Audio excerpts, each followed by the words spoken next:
Hello, Namaste, Brittany. Hello. Good morning, Dagmar.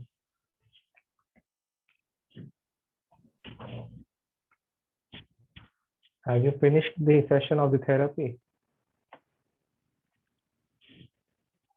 Yes, it was great.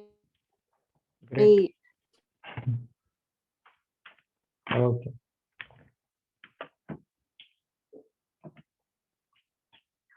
We'll wait for a couple of minutes and then we will start. Namaste, Ru, Valerie. Good morning, namaste. Bonjour, good morning, hello. Hello. Morning.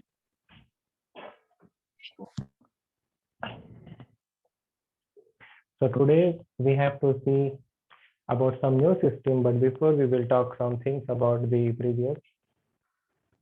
Up to where we have seen yesterday, the muscles and the musculoskeletal engagement till our knee joint.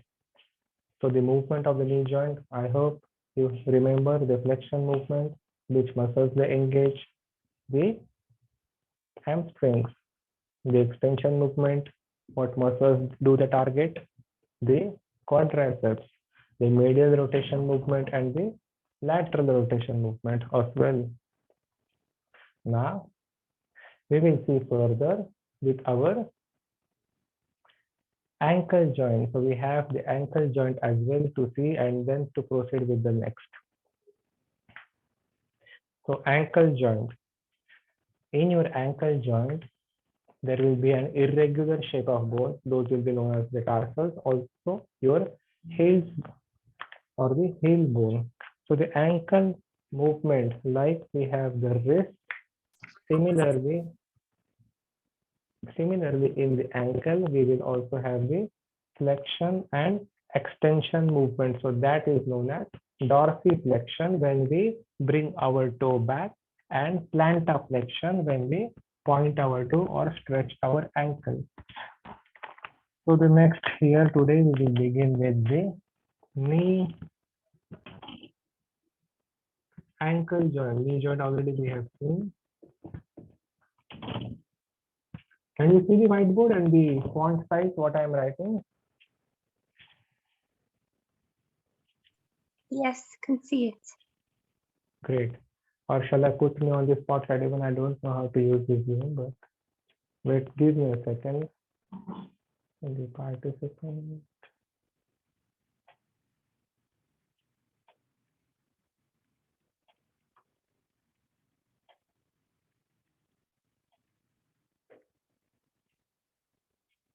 I think now I will be on the spotlight. See, before we proceed, I would like to tell you, everyone, can you hear me? Yes, can hear you. Okay. So, what is there in the next week? In your fourth week, each one of you have to give some kind of presentation. Please listen to this carefully. Presentation means you have to choose any topic of anatomy, because I teach anatomy, and we have to present. You have to present here on the Zoom to all of us for minimum 15-20 minutes minimum. Okay, so you have to speak or teach or you have to revise one by one on any topic in the next week as well, not the whole week. So you have to choose your day. I repeat, you have to choose your day, your date in the next week, and you have to give me your name and your topic, where here only you have to write me, or here only you have to talk and I will write your name and the topic, and then I have to submit it. So here in this week, till the end of this week, you can choose your own topic of yoga anatomy and you can choose your day in the next week. So to decide the day and the topic is this week, but you select the day from the next week. Then we will see accordingly for 15-20 minutes for each one of you. We have to give a presentation. I repeat, and again, this is not any form of examination. This will be just, I will know how much you know or what we have studied. It should not just go over. So this is what we are doing with the teacher training course for you as well.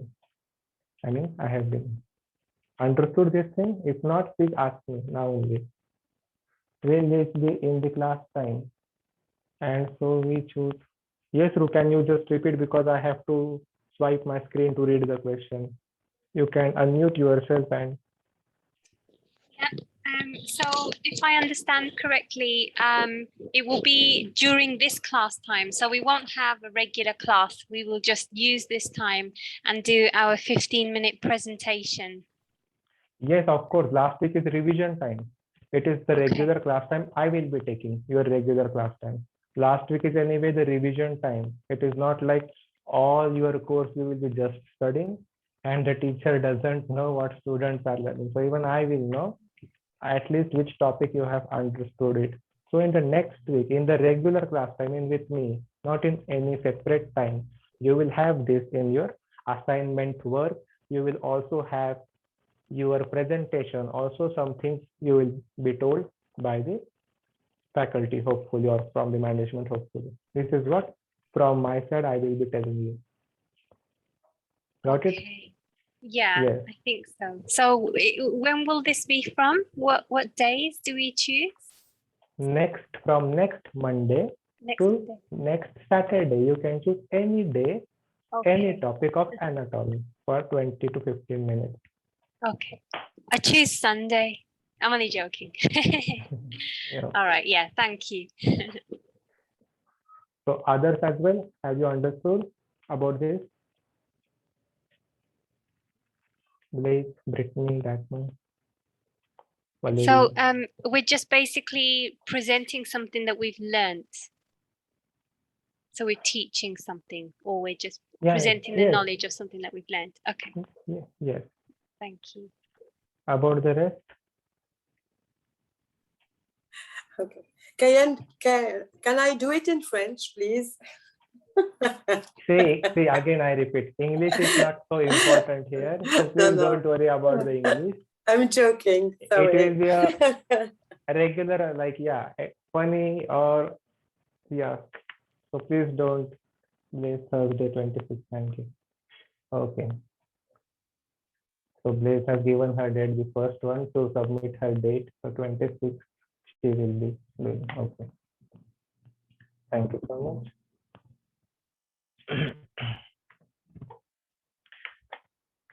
Here, now we will proceed now with. So on the next Friday, so tell me at the end of the session, again, I will ask you or I will forget, then I will write. You Okay. have to Thank you. also tell me the topic, just not the date. You also tell me the topic. So take your time in this week and then tell me the topic and your day. Then it will be easy for me to write the name and topic and the date. So don't be in a hurry. No. A new concept again. So about the ankle joint, we come back.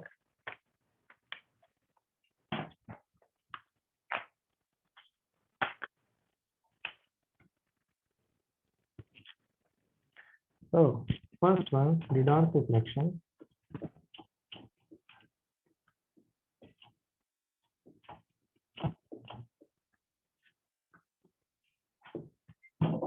The dorsiflexion of the ankle joint when we bring our toe back.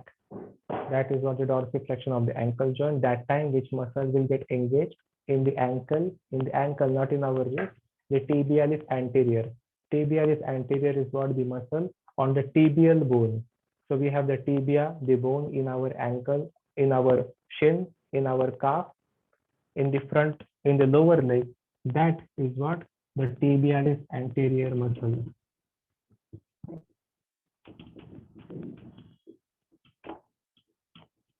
The engagement of the tibialis anterior. And when we do plantar flexion.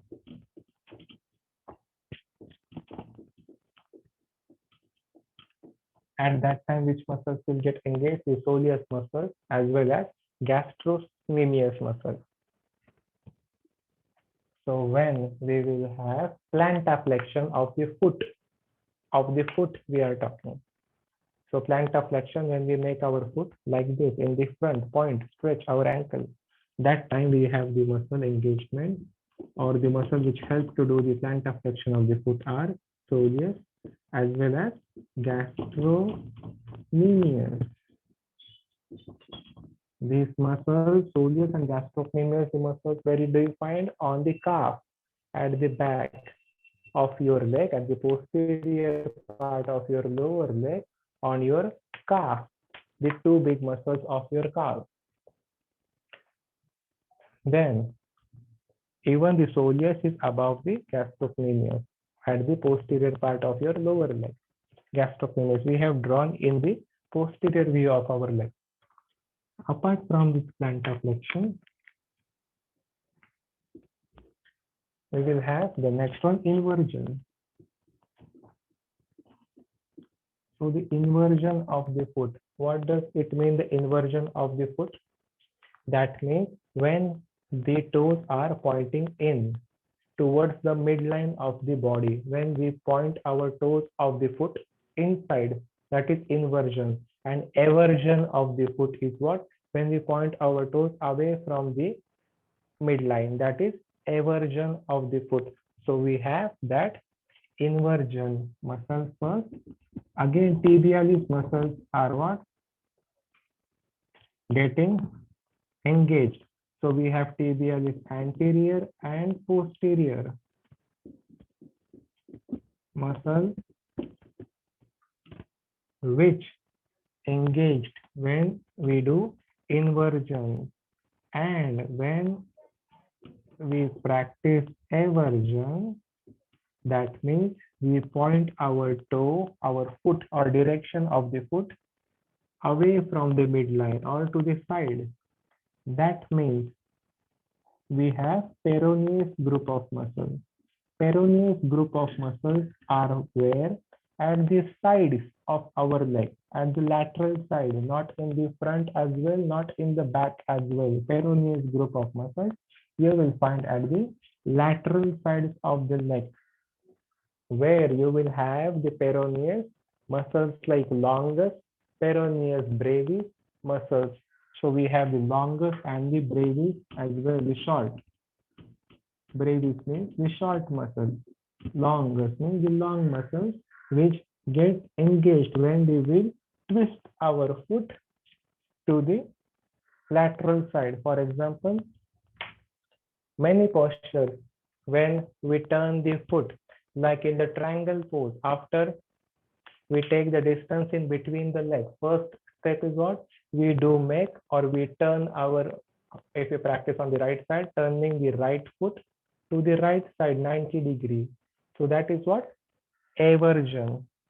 And when we will bring it in again, like in the warrior one posture, that is what? Inversion of the foot. This is what? The last joint of the musculoskeletal system, where we have seen the muscles engagement, where the parts will move in these actions like dorsiflexion, plantar flexion, inversion, and eversion. In these four terms, four directions, this ankle joint will be moving.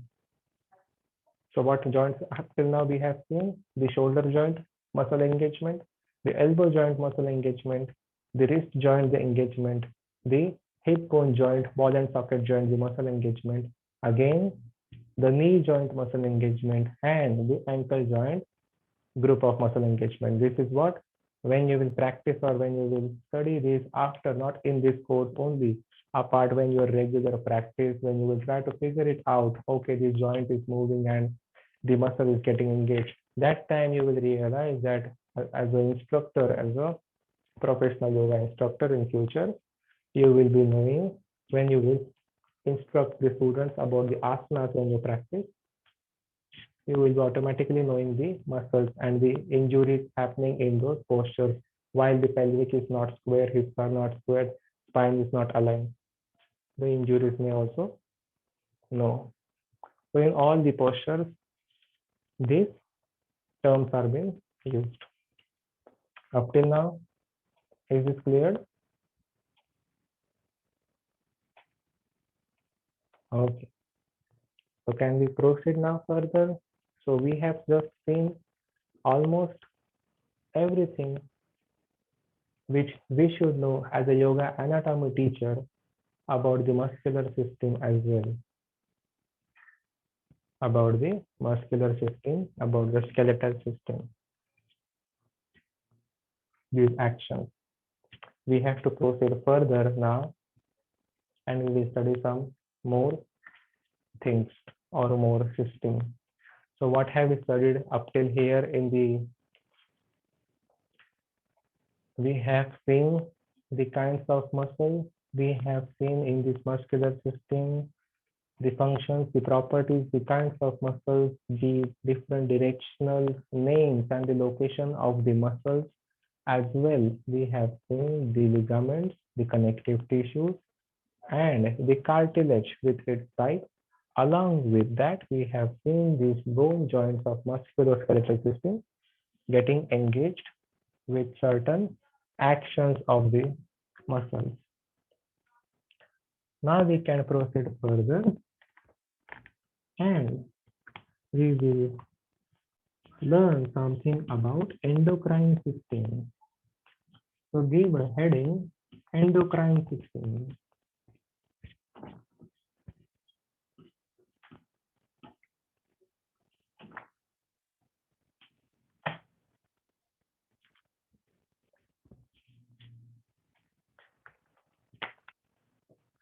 Endocrine system. What is endocrine? We will see now. Endocrine. Yes? Yes, Ruth? Oh no, I thought you were asking a question. I just was answering. I thought that perhaps it's to do with the hormones in the body. Yes, yes, hormones, very correctly said. So endocrine system is all about the hormones, correct. So we will see, proceed further. This endocrine system is all about the glands and the hormones which are produced by those glands. Please write it down. The endocrine system is a new system now, which consists of the glands in our body and the hormones which are produced by those glands in our body.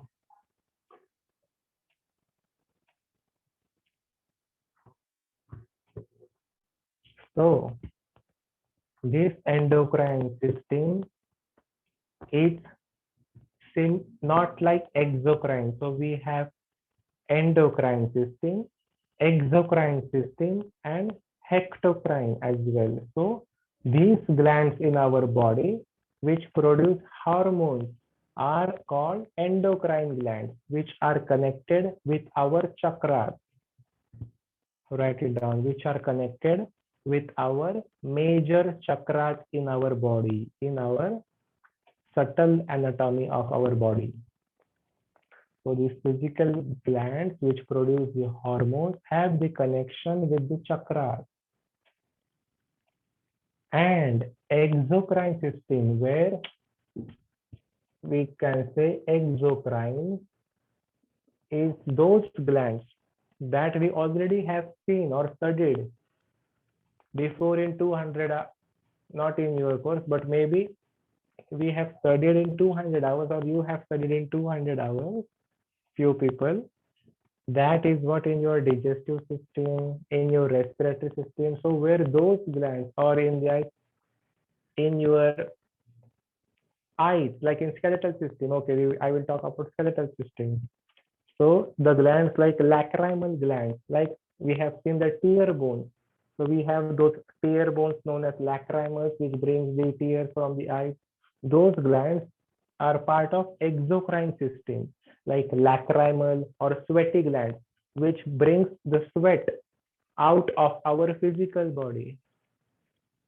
So this is like sweaty glands in our body are also a part of exocrine system. So what is the difference? The glands which does not produce any hormones are exocrine glands in our body. The glands which produce hormones in our body are endocrine glands. So this is endocrine system. Okay. Clear, simple. Okay. Thank you so much. Now, everyone,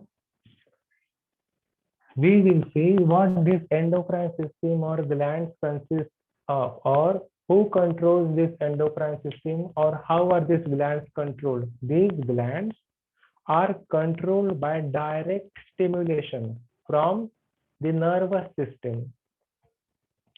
So there is a direct stimulation from the nerve or the nervous system and some of the chemical receptors from the blood.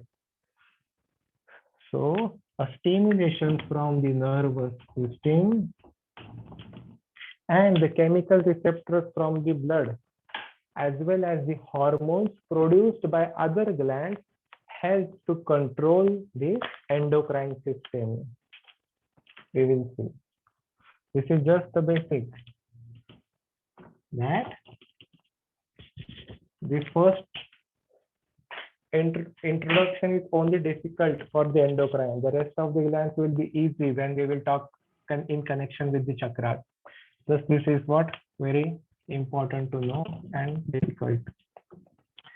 So we have the direct stimulation from nerves or the nervous system of the glands, which gives or sends the signals to those glands to produce hormones. Why do we need these hormones in our body? To control the maintenance of the body, the homeostasis of our body. To maintain our body, we need those hormones in our body completely. Then this is controlled by chemical receptors as well from the blood cells,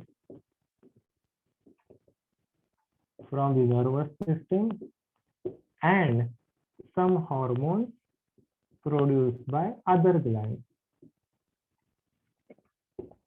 So what are those other glands which controls this endocrine system? What are those main important things, or what are those main important cells or tissues which controls all the glands? Do you know what is a gland in short? First thing, a gland. Where is this gland? Do we know what is a gland? Like the pineal gland? Yes, like a pineal gland, like you have a thyroid in your throat. This thyroid is what? It is a gland. We have pancreas, like in our stomach, it is a gland. We have many like glands associated with chakra, and those produce hormones. And about that, we are talking this word. Gland is a type of tissue, makes that organ. So this endocrine system will be for the maintenance of our body by producing those hormones. Now, we have the control of this endocrine system is controlled by the hypothalamus with the help of the pituitary gland. So first, so hypothalamus is not a gland, but which controls the whole endocrine system, hypothalamus. Have you heard about the word thalamus? Thalamus is not a part of endocrine system, but thalamus is inside our brain. So hypothalamus is also inside our brain, below thalamus. So thalamus, this word is at the center of our midbrain, that is used, or the purpose is for our sensory impulses. So when we like when we touch, the feel of touch is due to the thalamus, like temperature of the body. When we feel, when we touch, that is the part of thalamus. Okay, but below the thalamus, this is what? Hypothalamus. This hypothalamus has a role in endocrine system. So I have written here hypothalamus. I have not discussed anything about thalamus. So hypothalamus is what controls all the glands in our body, controls all the glands in our body with the help of the master gland. So we will have one master gland as well with this hypothalamus. This hypothalamus contains neurosecretory cells. This hypothalamus contains neurosecretory cells. What are neurosecretory cells? That means the neurons which produce hormones. In short, that means neurons producing hormones in our body.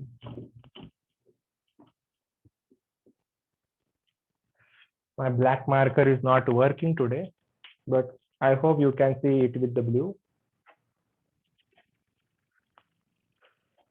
Yes, So these, okay. okay, thank you so much. These neurosecretory cells which produces neurons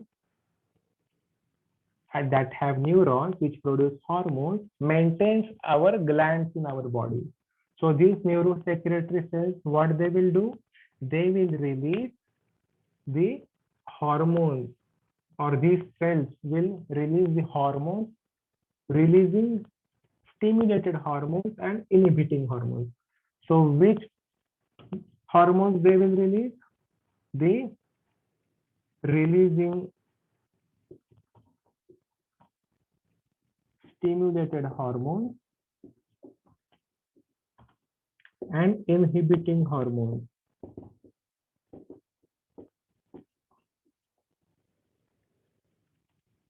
So the function of this stimulated and inhibiting hormones. So the hypothalamus, I repeat slowly, will have neurosecretory cells which will release the stimulated and inhibiting hormones in our other glands.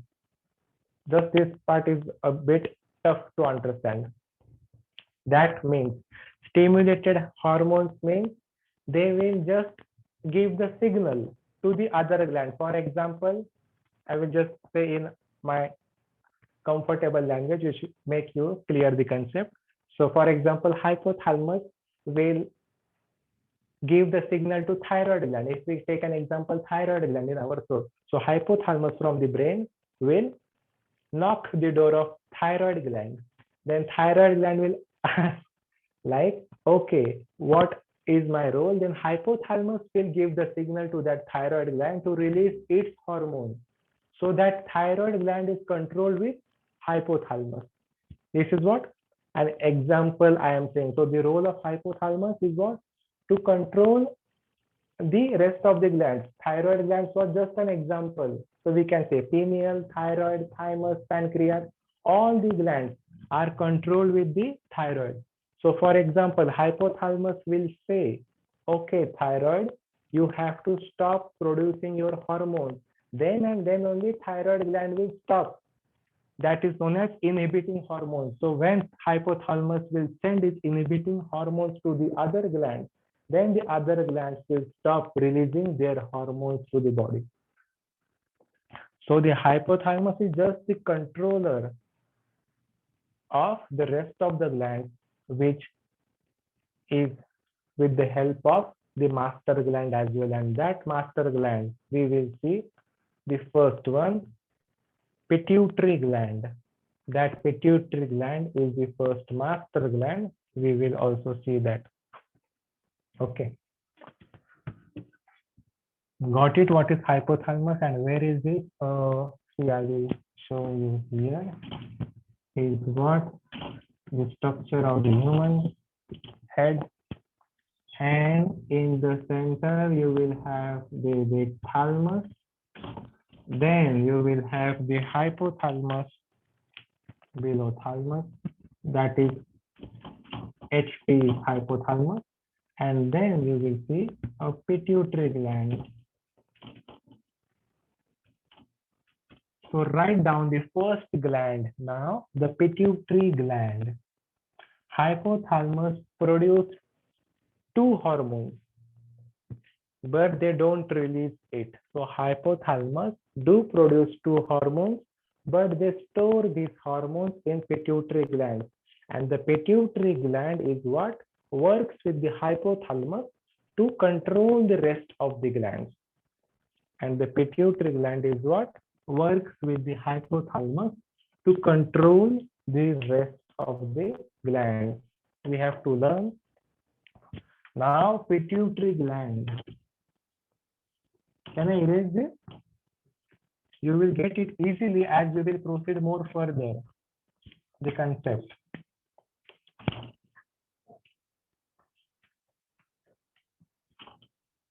So here today, see,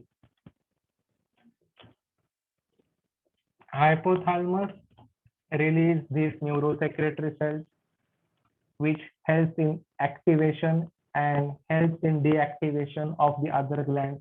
As well, hypothalamus will produce two hormones, that is oxytocin and antidiuretic hormones as well. So those two hormones are oxytocin and antidiuretic hormones as well.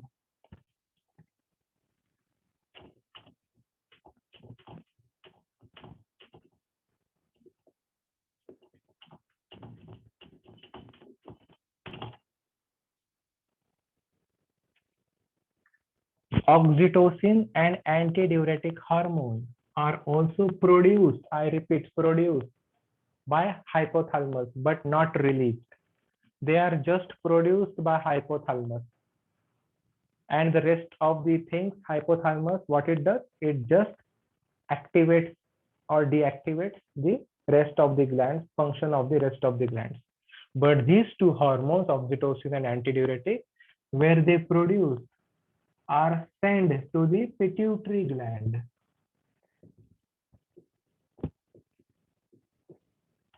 Okay.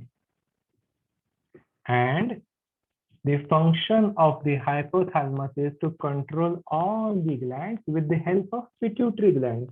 So hypothalamus doesn't work on its own. It is dependent on the pituitary gland. So does And the pituitary gland release those hormones? exactly. So the pituitary gland will release those hormones and will activate the other glands to release their hormones as well.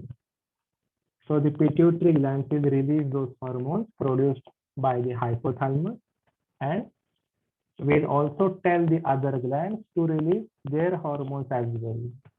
So this is the function. So we have the two parts of pituitary. We have two parts of pituitary gland. One part of pituitary gland is known as posterior pituitary, and the other part of pituitary gland is known as anterior pituitary. Here, at the center of the brain, in a small cavity, you will find a pituitary gland. Above the pituitary, hypothalamus connected to the pituitary gland. That's it, the blue. The black is thalamus, not a part of endocrine. Now, this is how the pituitary glands look.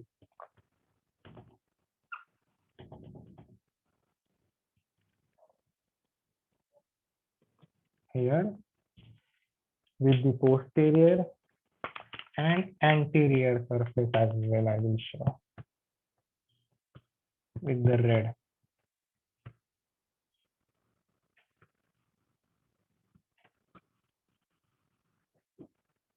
So the red section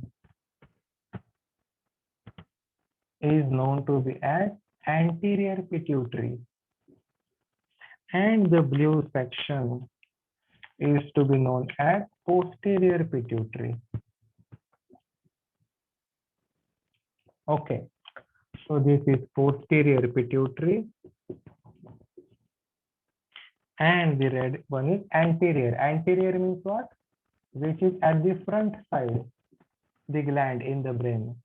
So this has different functions. Anterior means in the front and posterior means at the back. So these are two glands connected to each other, front and the back. Now, the hypothalamus, which produce these two hormones, oxytocin and antidiuretic, these are given to the posterior pituitary. The oxytocin and the antidiuretic hormone are given to the posterior pituitary. And then the posterior pituitary will release those hormones. Posterior pituitary will release these hormones produced by hypothalamus. And what is the function of oxytocin? What is that? It is also known as happy hormone. Unlike the serotonin, oxytocin also released it when it is released during the, apart from the happy hormones like serotonin, the oxytocin also been released like when during the childbirth, like the uterine contraction of the uterus during the childbirth, or even the when a baby like feeding the milk time, the breast, here also the contraction of that muscle is due to the oxytocin. During the childbirth, the contraction of the uterus is what? Due to the help of the oxytocin hormone released at that time only. So at that time, the signals are given by the hypothalamus and those hormones are released by the posterior pituitary. Then the function of antidiuretic hormone is what? The antidiuretic hormone is to prevent the loss of water from our body. So when this antidiuretic hormone will be released by the posterior pituitary? When we have the lack of water in our body, at that time, the posterior pituitary will release those hormones and the hormones will reuptake the water from the kidney. So from our kidneys, it takes the water and it regulates in our body. So at that time, when there is lack of water in our body, the antidiuretic hormones plays the major role with the posterior pituitary, or posterior pituitary plays a major role by releasing antidiuretic hormone. Okay, so the role of posterior pituitary we have seen now. What is that? To release oxytocin and to release antidiuretic. Up till here, got it? Only two things: posterior pituitary, antidiuretic and oxytocin. Then what I said before, this hypothalamus controls all the rest of the glands with the help of pituitary gland. So what will be the role of anterior pituitary? The role of anterior pituitary will be to control all the rest of the glands. That's it to remember. The role of posterior pituitary is just to release these two hormones, which we have written, and the function I have told. But the role of anterior pituitary is what? To properly function and control all the rest of the glands in our body. That is pineal, thyroid, thymus, pancreas, gonads, adrenaline. So whatever glands we will study tomorrow with the connection of the chakras as well is what?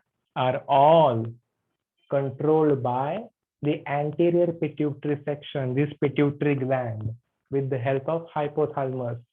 So the pituitary gland is known as, or is connected with the Sahasrara chakra, the crown chakra, the most important chakra. Write it down. Crown chakra. Okay. That is what? Master gland, which controls all the glands in our body, is the crown at the center. So this is connected. Your first gland is pituitary. These are just the organs. Hypothalamus, which is the master gland, crown chakra connection, Sahasrara chakra, which controls the rest of the glands. Today it will be this much, but if you have any questions, ask me in the here. I have a question. So you will talk more about chakra tomorrow or something? Because I had a couple of questions. If there was an imbalance with the hormones in a Yes, part of the body, then does that mean that the chakra, that corresponding chakra, is imbalanced? And Yes. can that help Yes, yes. with that? I cannot hear you. Oh, sorry. So does that, are the two of them related? So if you wanted to address the hormone, that particular hormone, you can address it with the chakra as well. Yes, yes. So there will be not such small things you will be seeing. We will be talking about much deep in chakra. So Okay. in this week, not only tomorrow, we will have much more about chakras and subtle anatomy as well connected. Okay. Okay, so physical body is not related with the subtle body. Subtle body has imbalance and it is connected with the physical body. Okay. And it's not like the hormones, the main hormone glands are situated in the areas of the chakras. Is it like not a coincidence or? That we will see, yes. So the Okay. location of the gland. This is just today, master gland, Sahasrara chakra, Okay. the crown chakra. Yes, please. I was wondering if you could maybe tell us in your description or of your knowledge about the yogis that cut their tongues and stick their tongues back and up into the upper part of their throats and get the DMT from the glands. I think it's the pineal gland. Just over the next couple of days, if you could maybe tell us about that or explain it, that would be really nice.